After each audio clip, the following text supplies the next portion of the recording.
If you don't take this offer, the chances are you'll get nothing, said Carter. Pop Dylan replied, Well, I ain't got nothing, so if I don't get nothing, I won't have nothing less than I've got. Recognize this quote's movie? Stay tuned to find out or check out the title of this episode of Talking Pictures Trivia. Welcome to Talking Pictures Trivia, the podcast in which a group of geographically challenged friends explore movies through trivia as an excuse to keep their friendships alive. I'm one of these friends and today's host, Nick, and with me is... Tom. And KJ. Additionally, joining us as a guest this week is... I'm Chris. Thanks for joining us. Chris has joined us for numerous episodes, including Jurassic Park and the happiness of the categories. Chris conveniently likes movies. For those joining us for the first time, we start off each episode with a movie quiz, as these pivotal questions will determine who earns today's trivia crown. In round 1, each question is worth 1 point, and in round 2, each question is worth 2 points. Then, once the fierce competition is over, we followed up with our famous movie rant where anything goes. Tom, tell us about today's movie. Big movies in 1928 include Noah's Ark, Buster Keaton's The Cameraman, The Man Who Laughs, and today's movie, Speedy. All right. So we have a classic Harold Lloyd movie, who's often referred to as the third genius behind Chaplin and Keaton. And Speedy follows our good friend Speedy, who is a man about town in New York trying to make his way. He's in love with Jane Dillon, played by Anne Christie, the granddaughter of Pop Dillon, played by Burt Woodruff, who owns and operates the city's last horse-drawn streetcar in Greenwich Village, in the Sheridan Square district of Greenwich Village. And there's some nefarious train men who want to take him out so that they can establish a train line there. And what we see is, in an effort to defend Pop Dillon so that he can marry her granddaughter, Speedy goes through a number of shenanigans. He changes jobs quite regularly and eventually comes out victorious, but not before meeting a few lovely celebrities. I'll be your questionnaire tonight, presenting handcrafted questions. But before the trivia begins, Nick, if you had only one word to describe Speedy, what would it be? Expeditiously. Chris? Definitely briskly. KJ? Zoomy. And my word would be zippy. It's time for question 1. Here's the softball down the plate. Number 1. What is the score and opponent of the Yankees game when Speedy leaves to drop off the flowers? Locked in. Oh, no. I'll give you 1 point if you just get one of those. I'll give you 2 if you get both. Locked in. Locked in. I'm trying to write out there's math involved here. I'm pretty sure. Locked in. All right, KJ, you're up at the plate. What do you got? Well, for my first swing, the White Sox, the Chicago White Sox. And then here's where I'm trying to remember, right? What was it? Donut, breadstick, donut, and then donut, pretzel. So is that 1 to 3? 1 to 3 when he leaves? All right, Nick, what do you got? I just guessed the Red Sox and 3-0. All right, and Chris, what do you got? I believe it was the White Sox, and I believe the Yankees were winning 3-1. All right, and that's KJ and Chris with homers each apiece. Take your hats off for them, ladies and gentlemen. They are the Sultans of SWAT, the heroes of the Bronx tonight. Thank you, gentlemen. And yes, it was 3-1 in the White Sox. Oh, So close, Nick. Well, no idea, really. actually. Yeah. I think All I think every episode should be in this voice. By the way, just saying. Yes. All I remember It won't from at all that- get annoying. No. I won't even attempt to try it, but I love every moment of this. Yeah. All I remember from that whole sequence is I thought it was funny that they're like, oh, I won't have a shop anywhere that's not within phoning distance of Yeah. the stadium. Yeah, I actually did some research on the radio broadcasts of baseball games, and you really start to see them a little before now. You start to see the first one in 1923, and you see them regularly in Chicago Cubs home games in 1925. But there was a real problem with radio broadcasts because the owners of the clubs thought people wouldn't come to the games. So it was really like until the 30s that you saw regular broadcasts of things. So you had to be near the phones because they didn't want you to know what the score was unless you were at the game. All right, but that is not exactly why I brought this question forward.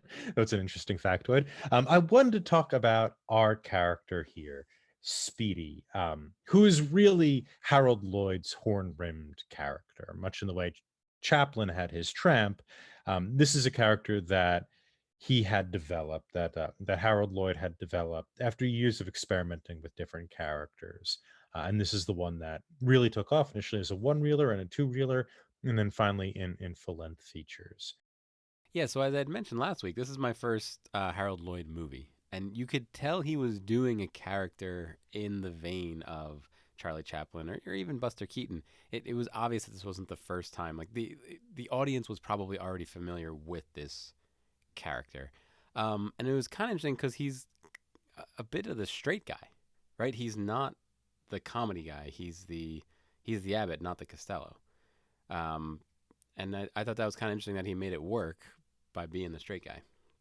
See, I think he was more reminiscent of Chaplin, but he's not slapstick. I mentioned this in our first impressions last week. There were still sequences where the door wouldn't close or the door wouldn't open, and things happen. In Chaplin, the little bit I've seen of Chaplin, it's to another level. Like, it's just sheer craziness, where his was a little bit more subtle. I still think he had his shtick. It just wasn't as pronounced or in your face as a Chaplin. I really enjoyed the character. I understood that it was a little slapsticky because of the era and because you need to over exaggerate your motions and you need to over exaggerate the comedy when there's no audio track to it per se.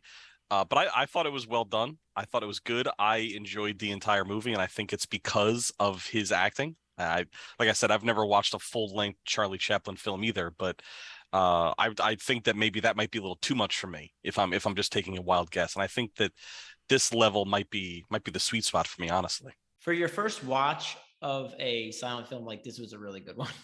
I got that impression. Like I really did enjoy it. It makes me want to try to go watch others. Maybe not like maybe not today, but I mean eventually. Marathon. Yeah, just marathon. That's the one thing that just like the orchestral music that runs for an hour and 20 minutes was a little much. I could have done without that. Welcome to silent films. Yeah, I kind of see KJ's point here of he's much more of the straight man. And actually Lloyd started out trying to be a dramatic actor in that. He trained a little bit, or not trained, but was in Mack Sennett's studio, who, if anybody knows who Mack Sennett is, he's the Keystone Cop guy. He's the guy who developed the Keystone Cops. He also helped establish Chaplin. And so all of these actors, I think even Buster Keaton went through Sennett's studio. But there is a sort of more uprightness about him. He's a little more polished, let's say. He's a little more well-dressed than the tramp, or even than Buster Keaton. Buster Keaton has a very particular, we all know, the stone face thing that Buster Keaton does. And initially, he was very tramp-like in his performances, Lloyd. But when you see him kind of change over, is in A Sailor Made Man is the full-length feature, but in a lot of shorter features starting in like 1918 or so, he starts developing this character with these glasses. And he's a little more debonair, I think, than Chaplin. He's a little bit better looking. He's also seems to be a little more cocky, I would say. He's a little more confident than the tramp. He is. And going to Nick's point with the door that wouldn't stay shut, I think, Tom, you had mentioned Buster Keaton would overreact to that door not being shut, Or whereas underreact, right? or underreact is it? Yeah, So he's stone right, faced. stone faced. Yep, underreact. Yep. Chaplin's the over. Well, no, Chaplin would. I guess Tom, when you were talking about it, it was a tree that was being ran into. Buster Keaton would fall down, and then Chaplin would bow to the tree, like as a the style of comedy. But one thing I noticed about Harold Lloyd is the props were disposable. For example, at one point he's got the watermelon as he's hiding behind the watermelon from the thug, I guess. I'm not sure. And I was waiting for the final punchline of the watermelon joke, but he didn't need it anymore, so he just threw it in the street. Like it was a little less. The jokes were a little less crafted. They were a little less put together. What's the word I'm looking for here, guys? There seemed to be less of a, Artisanal. yeah. Well, there seemed to be less of a button, right? Like you mentioned with Chaplin, he does something. There's a little button on it. Even when he picks up the watermelon, like you're saying, he throws it away. Where you imagine there's like a little bit of action that Chaplin finds with that watermelon. And I agree with you. I think it's a really good observation that there is this sort of less attention paid to many of the props. Yeah, with Chaplin, eventually that watermelon would end the scene, or it would be reintroduced, and it would be the final slip, the final punctuation. If it starts the scene, it's going to end the scene. There's more symmetry. There's more, thought, artesian put in. Structure. Yeah, more structure. Yep. Yeah, I like that. There's more symmetry. Yeah, I like that. Yeah, I agree. I think it's a really smart observation. It's time for question 2. Step on down to Coney Island and win the special prize. Gentlemen, given every day at 11 o'clock, what is the special prize? Locked in. Locked in. I swear I saw this movie. Locked in. All right, Nick, can you knock down the milk bottles and get the special prize? What's the special prize? Money. All right. KJ, what do you have? Well, this wasn't the milk bottles, though, right? This wasn't the the milk okay. bottles. Ooh, No, ooh, okay. Yeah. Sorry. Because they won a lot of prizes. They did. Yeah, they had to put it. The big, you're saying 11 o'clock, 11 p.m. I cannot imagine staying up that late. A crib. It was I'll call it a crib, maybe a cradle. Maybe I'm using the wrong word. Crib. That or was cradle. actually going to be my guess because I remembered it was in the moving van. I didn't know why they were carrying it around. Oh, man. Okay, All keep right. going. And Chris, what do you have? I was going to say the rocking crib cradle. I'm not sure what they're actually called, but it's the one that rocks.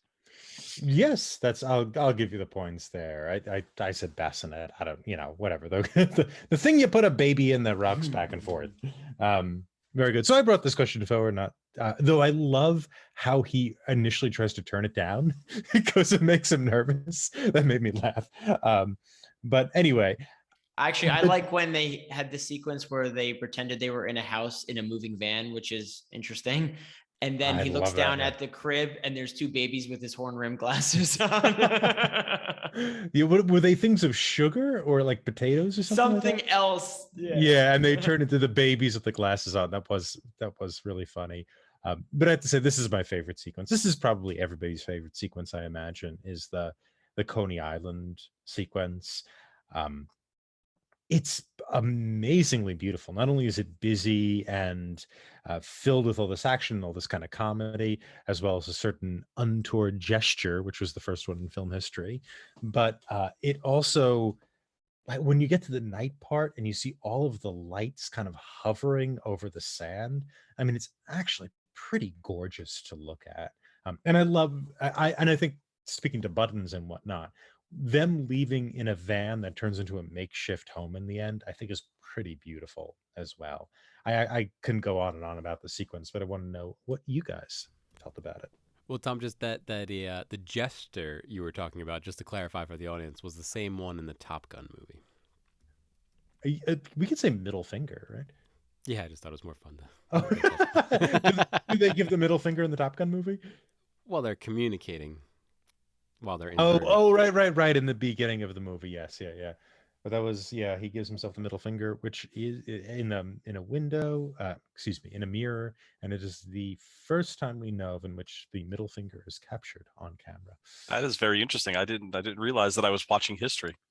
Yes, you I were. did not either. This scene was by far my favorite in the whole movie. I think I'm not from around the New York metropolitan area. I grew up a little bit further south from here.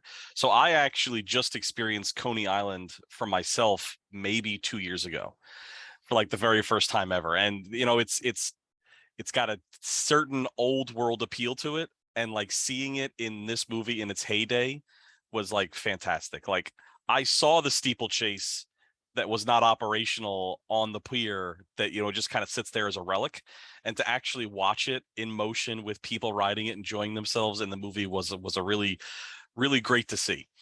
And I think that was true of all of the rides. Like the spinning wheel was fantastic. They didn't feature the roller coaster though, which I thought was a miss. But at the same time, I thought it was a really cool scene. Now, The cyclone. yeah, the cyclone. There you It go. might not have existed. And is Maybe. the cyclone a different pier? Because this is the Luna Pier. It was that cyclone on a different pier. Or am I making stuff up? I think it's right around there. Like I said, I'm not a Coney Island expert. This scene, but not to kind of take up too much time here, but this scene to me felt disjointed from the rest of the movie. It feels like the beginning of the movie is about, you know, he has a job, he's trying to help his parent, he's trying to help the grandparent with the trolley car. Then they take a break and they both go to Coney Island, which arguably is my favorite scene, but there's no real link to the trolley car other than it's his granddaughter. And then they get done with Coney Island and they go right back to the trolley car plot for the rest of the movie. So it seemed like it was disjointed. Like, was this shot before as like a one reeler, and then they decided to put it into a bigger feature film, or do you think this was always part of this movie? It was always part of the movie, and it was in 1927 money a $100,000 sequence, $100,000 plus sequence. The cyclone was built in 1927. This movie came out in 1928. Not sure when they filmed it, so it might have been being built. Under construction. Yeah. Yeah, this movie was filmed I believe in the spring or summer of 1927. Yeah, this scene is very Sunrise. Chris, we watched another movie that starts with a husband kind of trying to kill his wife, but then they kind of make up, and I don't know, I guess it's not Coney Island, is it, Tom? I don't know where they go. No, it's in Miscellaneous. It's not a real It's city. yeah, okay. It's sort of based on some German cities, but it's Okay. a fabulation. But kind of similar to this, they go to an amusement park type place. Maybe not literally an amusement park, but another reason I think this film looked so good, or I know it looked so good, is Sunrise did not visually do this quite as well. And I know they were experimenting in Sunrise with the multiple things happening at once, but man, this was crisp. It was just gorgeous to look at. Every piece of wood on Coney Island, all the lights at night when they cut to the lights, and you see that same Luna intro area again, and it's at night. Oh, it looked really good. Some of those rides look like a lot of fun too. I bet you there was a lot of lawsuits, so that's why some of them don't exist. I like the log flume that actually had a person that had to row it back to shore. Yeah, I think I like the rotating floor ride. The disc, like the metal discs that they all had to hold on to. Or Yeah, get flung off? there's one where the floor just kind of goes up and down very quickly. It looks like very slow bumper cars. It looks surreal, right? Because those were like ocean waves, and they were riding them. Is the idea? Yeah, Yeah, that's that what it was looked like. pretty trippy to see. Actually, I'm surprised that it worked. And how do you make a floor that does that? Nah, They lost the plans. That's why we've never seen it again. Well, Yeah. guys, I've not been to modern Coney Island either. But if you go to old Coney Island, bring a helmet, maybe two, because it looked very dangerous to me. Yeah. Definitely. Coney Island. I used to live pretty close to Coney. I used to run to Coney Island pretty frequently because I was living that close to it. You should bring a helmet for different reasons now. But yeah, it's and we lost Coney Island. Yeah. Yeah, it's a kind of different neighborhood, but still has a lot of those rides, so not exactly all of them. And the Luna Stage facade really isn't there anymore, which is so gorgeous. And I mean, it looks like the Chicago White City, right, of the 1890s. Those old pictures of it. I mean, it's just so pretty to look at. And those two actors, Harold Lloyd um and his co-star, who didn't really do that much, I forgot her name, Anna Christie, are kind of lovely together. And there's a bunch of these like fun little gags that they do. I don't know, they're very charming. And I love that dog who they pick up while at Coney Island. And I think a lot of silent movies did this, Chris, where to your point of it seemed out of sequence or something like that. It's really a movie about these gags, right? So kind of what comedy was. The way they wrote these movies would be that people would just get into a room and come up with as many gags as they could. And a plot was sort of loosely assembled around the funniest of the gags. And things would be thrown out of the film if they just weren't funny. And actually, screen tests, Harold Lloyd pioneered screen tests.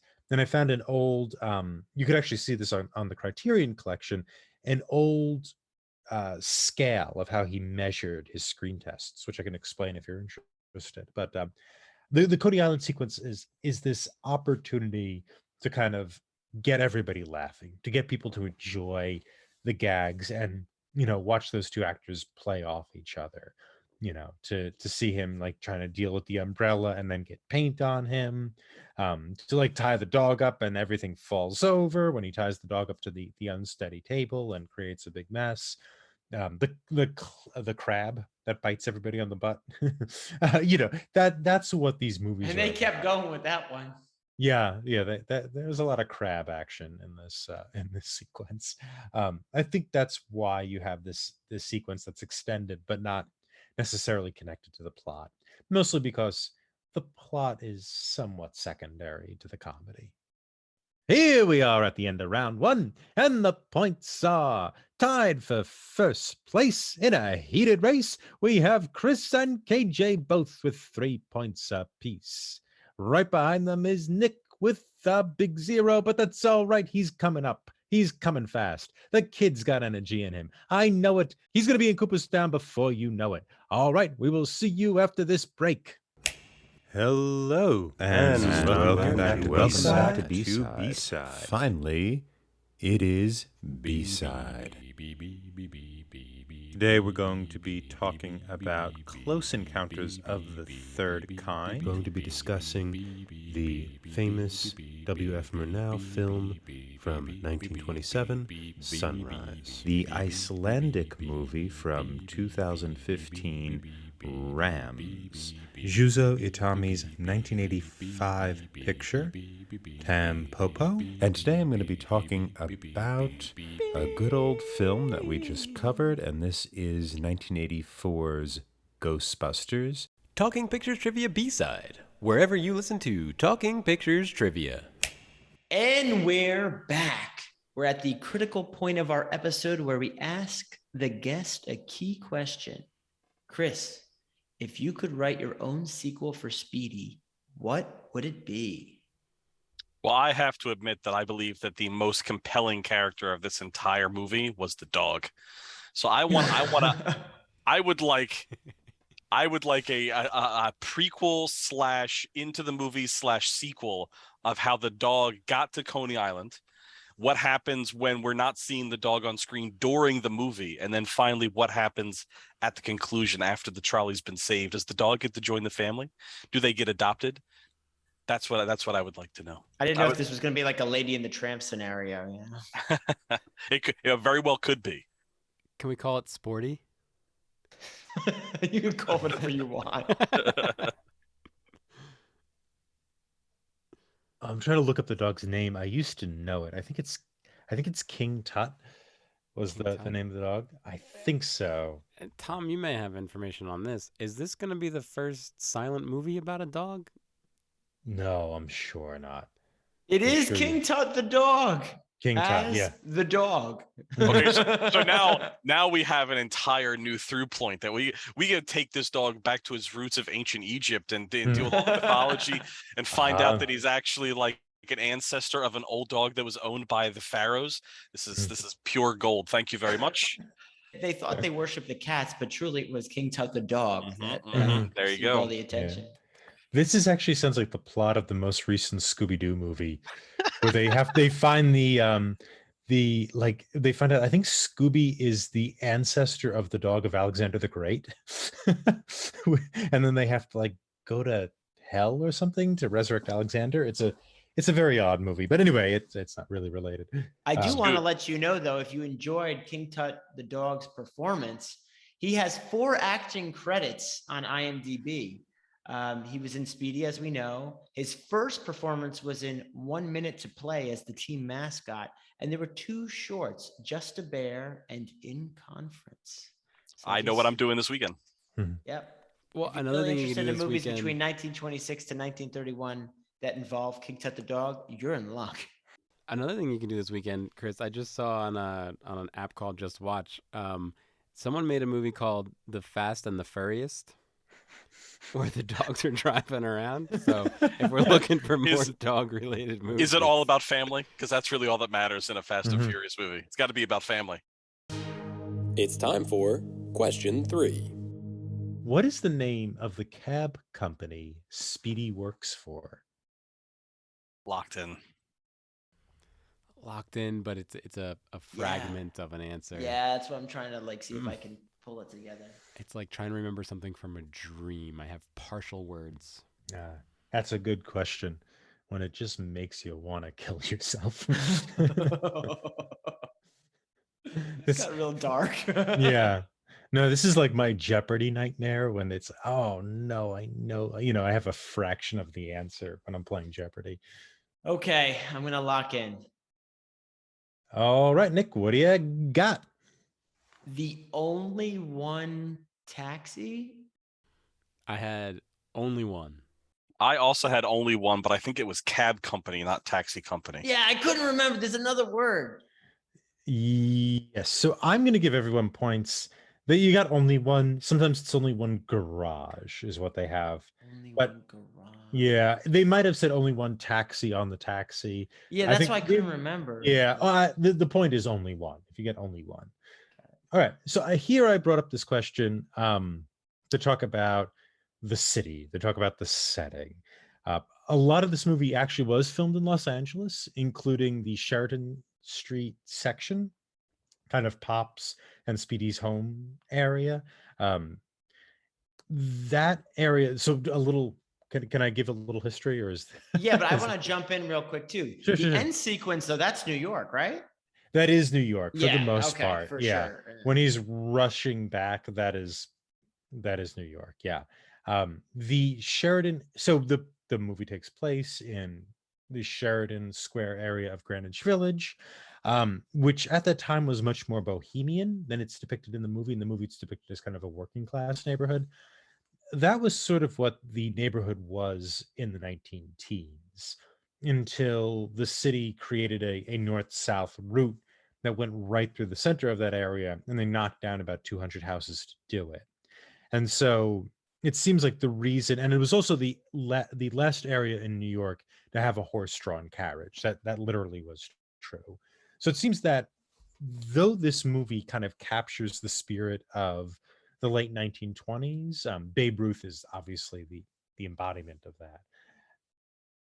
It does seem to be calling on even earlier New York, a New York of the 19 teens, a New York when the Greenwich Village wasn't like this hip place, but it was sort of a neighborhood, right? It was sort of a locality. And this movie seems to dance between this idea of locality and the parochial and this really like big, loud, jazzy, cosmopolitan city.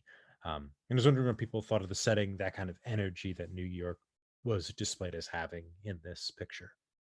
I thought that the car scenes with the taxi cab and the end scene at the end were incredibly well done for the time. Like they looked awesome.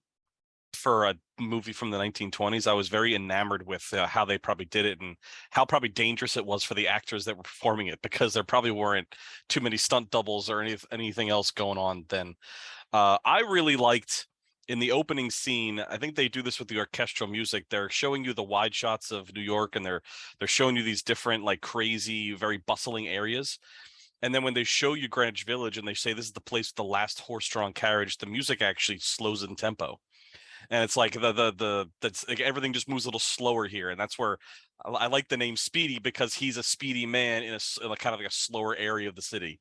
And I thought that was a cool little thing. So I really enjoyed the city as a character, in that it kind of like had it had something to do with the actions that were going on, and that individuals from outside this little locale, as you called it, are trying to invade it and trying to make it their own and trying to change it to their whim.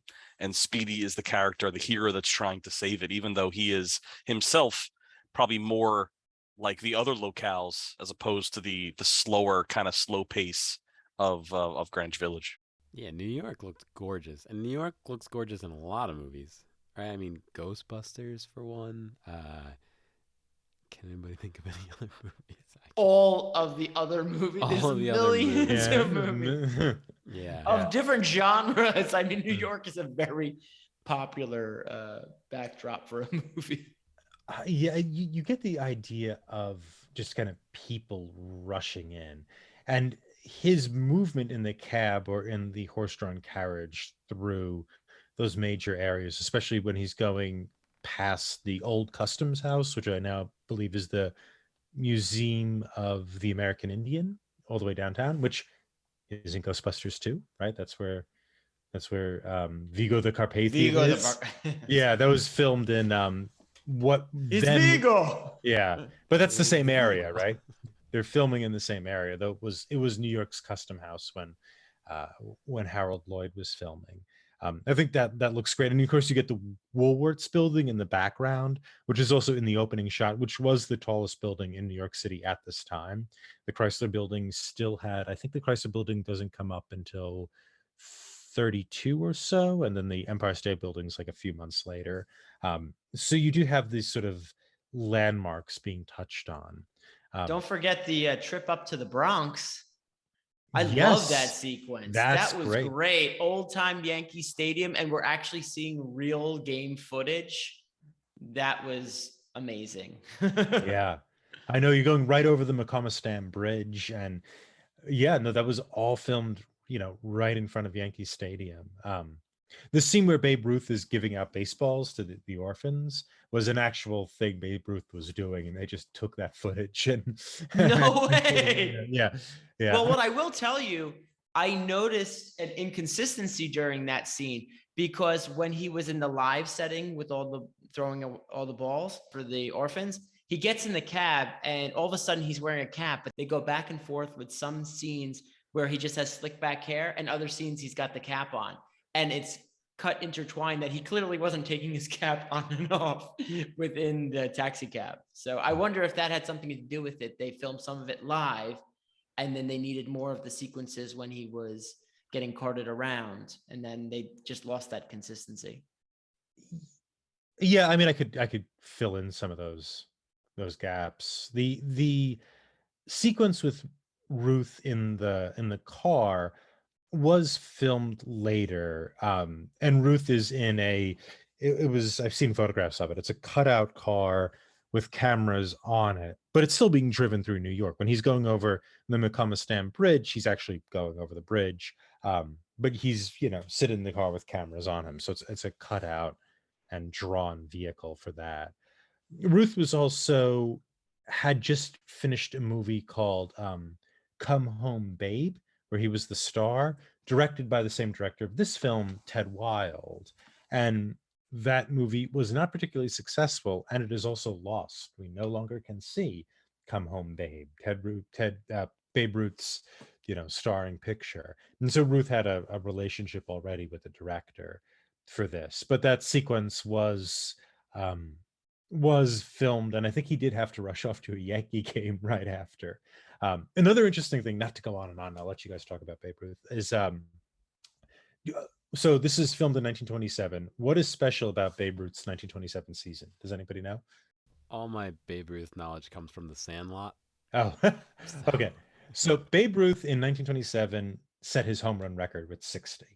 That's when he had the most home runs he ever hit. Breaking his, I think 1922 was when he hit 59.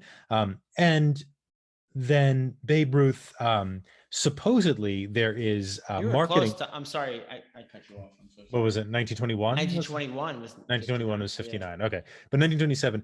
And so when they were filming this, they didn't know that. But there's footage of Babe Ruth, or at least stills of Babe Ruth giving supposedly Harold Lloyd his 60 home run bat, the bat he hit 60 home runs with, which was used to market this movie. Of course, that photograph was taken months before he actually hit 60 home runs. The marketers just went, "Oh, this will sell the film," and they took it and they lied about it. But that ended up being kind of what we call synergy, I think is the term for that.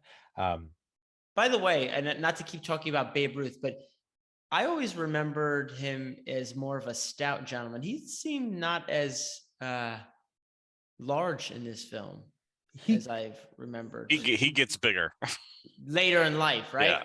Yeah. And between, he had some down years. I want to say. I thought he was fairly trim for what I remember. Mm-hmm. Seeing footage of Babe Ruth. Yeah, he did get a little chunky at one point and then trimmed down for some of these later seasons. And he has some great seasons between 27 and I want to say 32 or so. And he's to see a decline after that. But anyway, and also I took us on a baseball tangent. So yeah, sorry. You well, that's fine. You also see Lou Gehrig if you look carefully. Lou uncredited. Yep, I saw uncredited in the background, sticking his tongue out. So this kind of spawns into another thing. This kind of idea of celebrity and Babe Ruth as being the modern man, and especially at the embodiment of New York, almost the embodiment of America, and this kind of local parochial guy. Running into him and elevating him, and wondering what you guys thought of the energy that having a figure like Babe Ruth brings to this movie. Probably more than they even realized. I mean, he was a celebrity back then too. Don't get me wrong. It's not like he wasn't. It's not like he was an unknown, but his celebrity in the world of baseball over the years. I mean, he's one of the OGs, you know what I mean? You can know nothing about baseball and you probably heard of Babe Ruth. Yeah, he's just ubiquitous with the sport at this point. I even for the younger generation, they still know who Babe Ruth is. They still know a couple of the bigger names. I mean, do you think any kids that are in their 15 or 16-year-old know who Mark McGwire is? Or Sammy Sosa, or these other people that broke the home run record, but everybody still knows who Babe Ruth is. There's something about him, his persona, probably because he was a Yankee. Yankees are really good about tradition and parading their past stars and working on the idea how many championships they've won. So I think it's a little bit the team he played for, and just he was iconic at the time. He was the one and only at the time. Can you think of any modern examples, Tom, of somebody who represents America in a movie that is in the city or the locale? That same idea that you're talking about that Babe Ruth represents, is there a modern equivalent? I really can't think of one. I would think that, though I don't believe this happened, it seemed like Obama had a lot of celebrity surrounding him, right? He was a president who really used celebrity to his advantage. And imagine if he popped up in a movie, you might have something like that energy, right, going on. I was going to say, what movie was that? I missed that. I don't think so. I mean, the only thing I remember was Between Two Ferns. He showed up on that. And this is not a political statement. It's just I know. He had that kind of representing America's celebrity. And it's we've talked about this, I think, in when we talked about what was that? What was the Canadian movie with the S&M? James Woods. It was Videodrome. Videodrome. Right? It took place in Pittsburgh. That's how I was thrown off for a little. Audience, you should have seen all of our faces on camera. And Tom's like, remember that movie we did? That was. It takes place in Toronto. It takes place in Toronto. Oh, that's right. The video feed comes from Pittsburgh. Yeah. Okay. But it's that Oh, movie. that one. I think in that episode we talked about how like everything is much more individualized and whatnot. And so I think having one of these transcendent figures who is a celebrity for everyone is a lot more difficult today than possibly it was back then. So I have a harder time thinking of like You even see that in Hollywood. There were the Hollywood elite, and then there was nothing else. Now there are so many niches and so many different platforms and broadcasts that the waters have been muddied on where you are in the celebrity ranks. Our attention has been divided so much. We can pretty much pick and choose what we want to be entertained by. At this moment in time in history, it was you watched this, you listened to this, you read about this, or you didn't do anything at all. So like you didn't really have a choice who you were going to like be enthralled with, because it was Babe Ruth or it was nobody else, or it was, what this movie actor and nobody else. They would not a lot of choice back then. maybe What about LeBron, Michael Jordan, one of them. Well, I was gonna say, what about Space Jam? Yeah. Oh, very good. Yeah. Which one? Well, and that's you said LeBron, so I stopped because he might. I don't know who it was. LeBron in the second one. The second one He was a was fun like movie, a guys. main Yeah. feature. He was. I didn't okay. see it. I'm not that familiar with LeBron, but I mean Michael Jordan. Everybody knew in the '90s. Yeah. But that wasn't a locale, and I don't. Yeah, Well, so I don't know if it quite hits the same mark, but he was the face of Team USA in those Olympic Games. So Yeah. there you go. every one of those years, There him, you Magic go. Johnson, like they were USA every 4 years. Yeah. Jordan I think, was a big deal. yeah, I think Jordan might be the closest we could think of. That's a really good grab, KJ, the Space Jam thing. Yeah, it would be like Michael Jordan getting into your cab and needing a ride to, wherever the hell the Bulls play. Bulls Stadium now. Yeah. They played at the United Center back then. The United you Center. go. Okay, thank you, Chris. Yeah. All right. Here we are on question number 4. Chris and KJ are in their lead with 5 points, and Nick is right behind with 2. Oh no, that means I'm out. Gentlemen, I'm going to make this question worth 3 points to give Nick Tom a episode. chance. I That's love the Tom exactly right. episodes. It's just random. There are no rules. Nothing matters. Here we go. It's time for question 4. Where is the hideout that the crooks take Pop's train? Locked in. Locked in. No, that still probably doesn't mean I would have a chance. Locked in with the guess. That handwriting was kind of sloppy. I know they show it to us a few times, but I was gonna say you see it more than once. Yeah, and you do see the street sign. Oh, I didn't know that. KJ, what do you got? I have Gibbs Street. All right. And Chris, I'll give it to Chris. Chris, what do you have? I think it's Kent Street, but I'm doubting myself now. And Nick, what do you have? I think if that is the right name, he's gonna have the episode because I also have Kent Street. Oh, and that is the right name. All right, and Chris comes out in the lead. Well done, Christopher. Oh man, You that was. have won the award. Well done. Thank you. Woohoo! Yay. All right. So I brought this question forward. We talked a little bit about this, but that sort of ending sequence, the sort of adrenaline aspect of this movie. There's a lot of, and this is true of a lot of silent film actors. Really, Harold Lloyd did this a lot, as well as Buster Keaton. But the sort of daring of their stunts, the sort of riskiness of the things they were doing, and how that kind of affected the pace, the kind of I love the adrenaline in this movie. It feels like Ben-Hur, right? At times watching this horse run.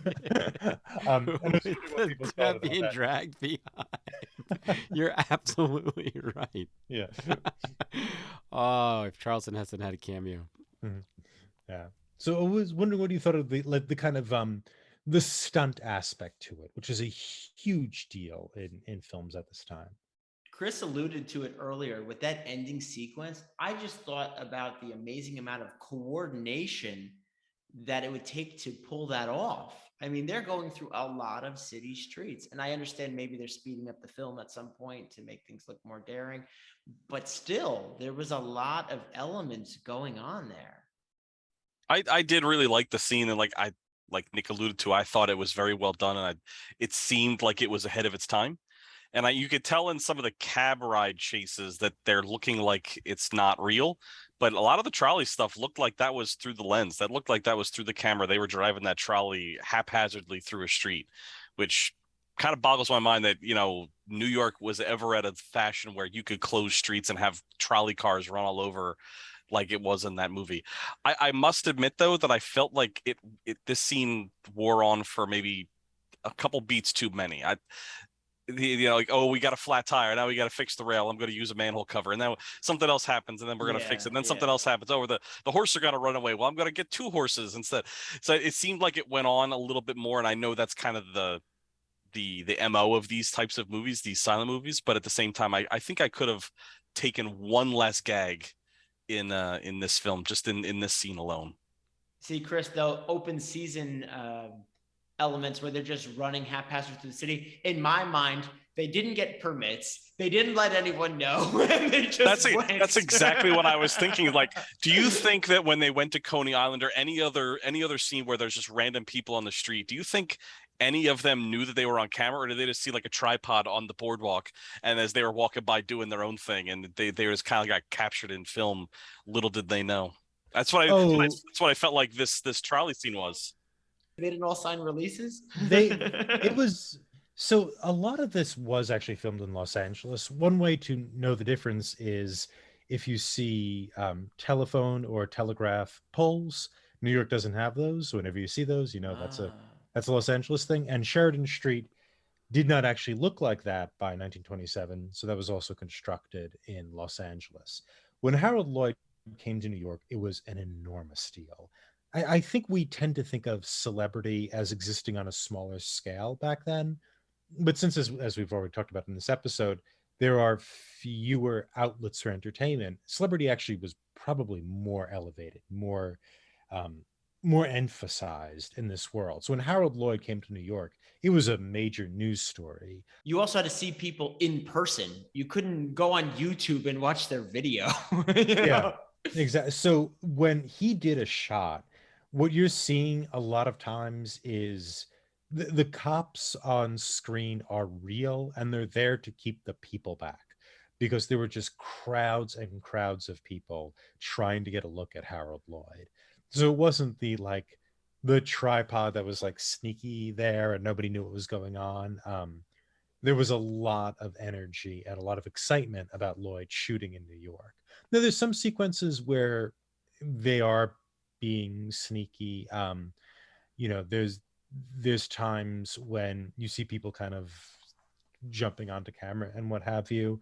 But there was a lot of cooperation between the police and Lloyd, and a lot of excitement about Lloyd. He was a big, big name by this point. It's time for Movie Rent. Tom, I have the answers to your bonus questions, so I'd like to read them, and I want you guys to come up with the question. Go for it. All right. So here we go. Number 1. The hitting of the head with a bread roller during the fight. The bell of the trolley. Speedy whistling. The trumpet. The whistle. Anybody know the question? Shout it out. Speedy. Wait, this is Speedy, one question? Yeah, Speedy, this would have been the answer to these one are question. These are diegetic sounds. Diegetic sounds made the list. It has Very been good. almost 2 years since I've learned what a diegetic sound is, and I was so excited to write them all down. Tom, would you like to refresh our audience's familiarity with diegetic sounds? Diegetic sounds are sounds that occur within the action of the movie. They occur within the life of the movie. Non-diegetic sounds would not occur within the life of the movie. So, for example, the soundtrack, right? That is not, the characters are not hearing that soundtrack, one hopes. So that would be a non-diegetic. And early silent movies as they're beginning to develop limited sound capacity, start experimenting with diegetic sounds. So you'll have a silent movie and one sound or two sounds or three will be diegetic, which made everybody super happy, I'm sure. They blow a whistle, you actually hear a whistle, Chris. Yeah. And then the other answer I have, and honestly, Tom may be the sole questioner, the sole questionnaire here. The answer is Marching Through Georgia. Oh, that was his second movie, right? About the Civil War. His second full-length movie about the Civil War or post-Civil War. I'm not sure about that, but that's the song that played through the fight between the gangsters and the Civil War vets. Oh, really? Okay. Very good. Oh. Not mentioned in the movie, so it would have broken the rules, but I thought that was also appropriate for a Tom episode.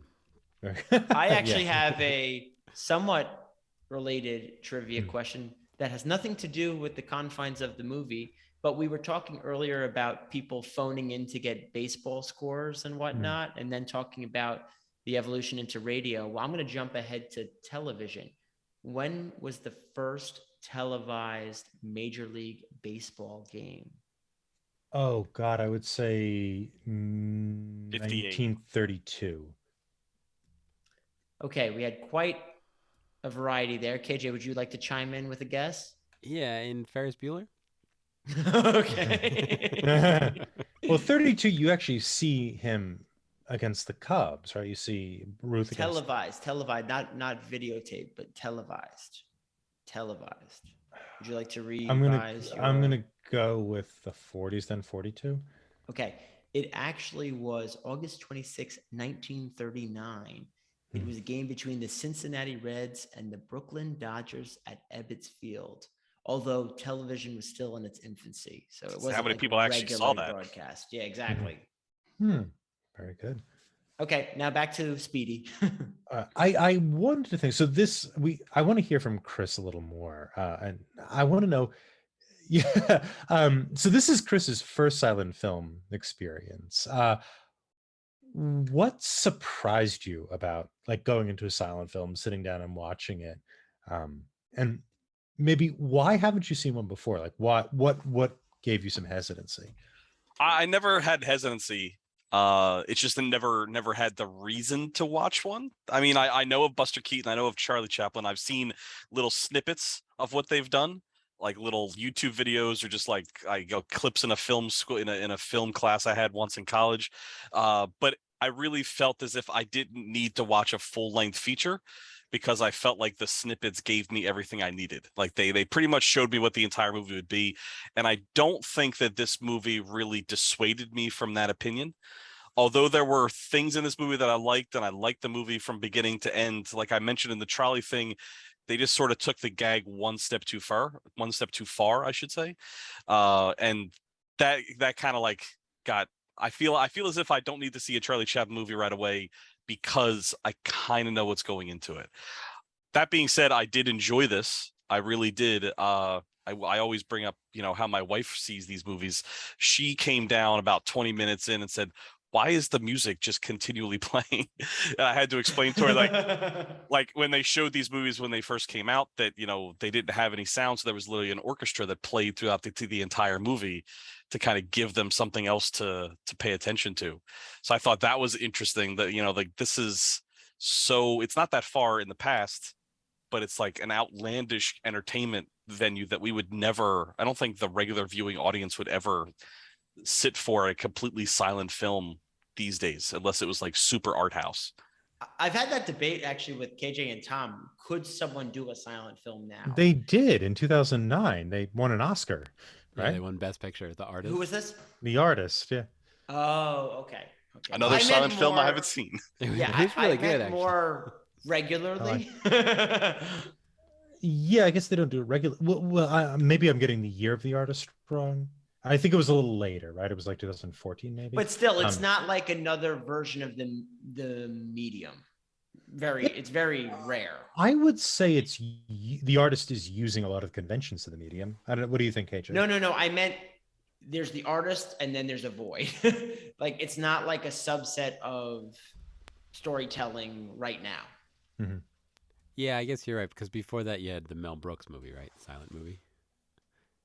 And I can't think of too many others, so I mean it's basically 0 movies, right? 2 movies in the Yeah. last 50 years. But I mean, like Mel Brooks is using it as a comedic trope. Like he's using it to he basically he's telling you the name of the movie is silent movie to force you to realize that what he's going to do. Like that seems like it's way on the nose. Like this movie today would have starred Kevin Hart or Dwayne The Rock Johnson, and it would have been tramping through New York, and they obviously would have been on soundtrack. Like this action comedy movie would not be silent today. And I like you can get away with some like super dramatic piece. Like I've never seen The Artist, but I'm sure it's very dramatic and very poignant. But like a comedy action film is never going to be silent again. I mean, The Artist was comedy. You know, it was kind of in this vein. 2011. 2011. Okay. Yeah, but I see your point. Like this is an era of films that's not coming back, right? And that's fine. You know, things have to change and move on. You know, like the 70s aren't coming back either. You know, so like Jaws killed the 1970s, and that's fine. Like things have to, you know, evolve and change. I suppose I like these movies a lot for the development of a character between the different movies. So you see how the little tramp is in different circumstances. You see Lloyd's bespectacled fellow in different circumstances, the stone face in different circumstances. And there's also a real strong tie to theater, especially with Chaplin and with Buster Keaton, who was a vaudeville actor since he was, God, I think 4 years old is when Buster Keaton started in vaudeville. And so the inheritance of film from theater is really kind of crisp and clear in these movies. And also, you know, they are really funny and really kind of touching. The inner title cards are really witty. That's something that I wanted to bring up. Even from the beginning, like the first title card we see, they take their baths on Saturday baths on Friday so that they can do their Monday laundry on Sunday. Like that's how fast the city is. Like it was great. Like there was some real humor in those inner title cards. Yeah, I agree. Yeah, I did like those a lot because you could tell that they were written and edited and rewritten, and they got them to like the smallest number of words to get exactly their point across, and it was, like you said, very, very witty. I did like those. The old timers are looking for a fight, and he's like, I haven't fought with anyone since the war except my wife or something like that. Like, you know, it was really good. Again, a bit of a tangent. I know there probably will not be a silent film renaissance, but the one thing I really enjoyed about our podcast is I had not had any experience with silent films, and we've watched a bunch. And I really still wonder if there's like a way to do it in the modern world that's more of a niche, but still develops an audience. Even this Artist movie that you're bringing up, it still was taking place in that time period. I'm saying, could it be done not representing the silent era? And that's a cool experiment. That's really interesting. Yeah. Like it not a nostalgia trip or a just celebration of another as age. A style. Yeah. I will be watching The Artist though, because it does feature a dog named Oogie. Oh, so King Tut was in the vein of King Tut, I'll be watching James Cromwell, Pinelli Ann Miller, and Oogie the dog chew the scenery, literally and figuratively. Oh, very good.